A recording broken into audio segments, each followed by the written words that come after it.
Ciudadano presidente, ciudadanos legisladores, esta ceremonia es insubstancial, caracterizada por la hipocresía y por la simulación.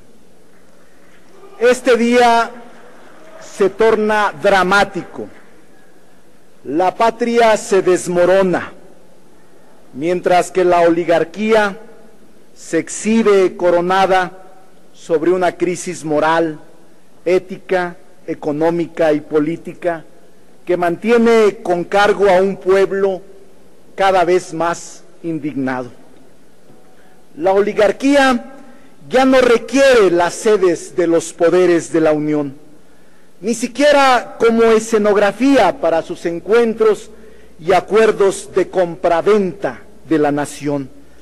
Se sustituyó la fatuidad presidencial por un modelo autocrático al informe. Ahora los spots sobre logros y avances imaginarios suplantan a la comunicación política efectiva. Creen que engañan a la nación. La investidura presidencial se lleva al terreno de lo ridículo, con ceremonias autocomplacientes, como la de mañana en Palacio Nacional. El contacto con el pueblo ha sido reemplazado con entrevistas y presentaciones a modo, en las que sobra la lisonja barata que conlleva la ausencia de crítica y evaluación ciudadana. Aquí, lo políticamente correcto. El discurso legislativo de lo predecible. Allá afuera transcurre la realidad, explicable en función de nuestra democracia simulada. Las movilizaciones y las protestas son contenidas por vallas metálicas, por escudos antimotines y hasta por balas de goma que no matan al instante, sino al cabo de los días. ¿Cuál es el estado que guarda la nación? La respuesta es: la nación está enferma. La inseguridad, la atonía económica y la corrupción la tienen postrada. La decadencia política es insalvable. Ya hemos dejado asentado que quien compra la presidencia termina vendiendo al país. Se cumplieron los pronósticos. Los primeros resultados de estas reformas bastan para notar lo mal que empezamos. Hubo prisas y urgencias al aprobar las reformas estructurales en el menor tiempo posible. Ahora piden serenidad y paciencia para disfrutar de sus presuntos beneficios. ¿Cuáles? Hago en nombre de ciudadanos algunas preguntas, planteamientos y demandas, porque ellos no se sienten representados por ustedes. ¿Por qué viaja tanto el señor Peña Nieto? ¿Por qué en 21 meses ha visitado en 25 ocasiones al Estado de México? Ha realizado más de 20 giras internacionales. En cambio, ha olvidado a los indígenas oaxaqueños. Hay estados de privilegio, hay entidades de excepción. La inseguridad y el desempleo y la corrupción son los tres principales problemas que identifica la ciudadanía. ¿Por qué el gobierno no ha planteado propuestas específicas que busquen solucionar cada uno de ellos? Si, como afirman, la seguridad va a la alza y la inseguridad a la baja, ¿por qué el gobierno norteamericano ha extendido sus alertas a la mitad del territorio mexicano? ¿Por qué en los últimos 2 años se han descubierto más fosas clandestinas que pozos petroleros? ¿Por qué el costo de las medidas de seguridad adoptadas por empresas y ciudadanos representan ya 2 puntos del PIB? Si la incidencia de las ejecuciones callejeras y violentas se ha moderado, como dicen, ¿por qué el secuestro, la extorsión y el robo van a la alza? Amnistía Internacional y la ONU han puesto en duda las cifras oficiales del gobierno mexicano sobre desapariciones y la violencia. La corrupción tiene enferma y débil a la nación, pero no hay quien se ocupe de este cáncer. Este mal se agudizará luego de las reformas estructurales.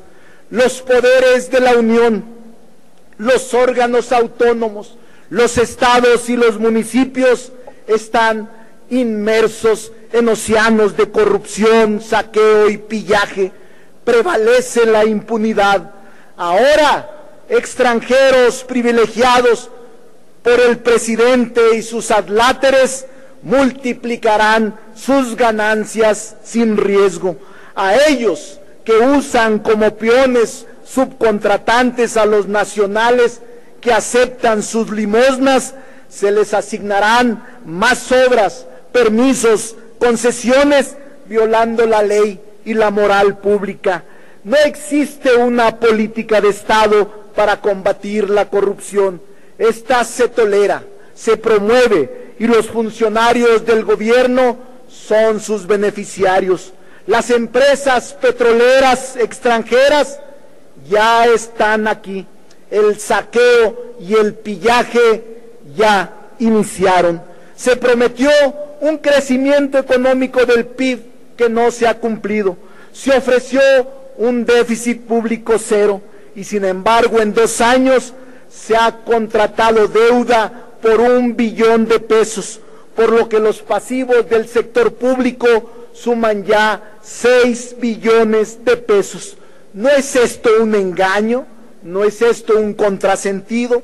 Si el gasto público deficitario no alcanza a reactivar la economía, si la carga fiscal es una rueda de molino para miles de empresas y millonarios de muchas partes del mundo, pero aquí en cambio los contribuyentes padecen esta reforma depredadora y fiscal que ha dado al traste con todo. ¿Por qué resistirse a reanimar el consumo y el mercado interno mediante un aumento a los salarios mínimos? ¿Por qué seguir lastimando a los ciudadanos fronterizos? ¿Por qué continuar hundiendo a los pequeños comerciantes? ¿Por qué la llamada cruzada contra el hambre y de las demás políticas electoreras no han podido evitar que México sea el único país de América Latina en donde la pobreza y la indigencia sigue creciendo? Ahora hay 2 millones de nuevos pobres con todo y sus reformas estructurales. ¿Por qué el abandono criminal al campo? ¿No temen a la insurrección popular que están provocando? Si, como se aseguró, la reforma laboral traería mejores empleos, ¿por qué 6 de cada 10 nuevos trabajadores contratados ganan menos que antes de la susodicha reforma? Con la reforma educativa dio inicio el proceso de su privatización. Fue además un ajuste de cuentas con la dirigente sindical, y las modificaciones de la relación laboral magisterial fue en detrimento de los maestros.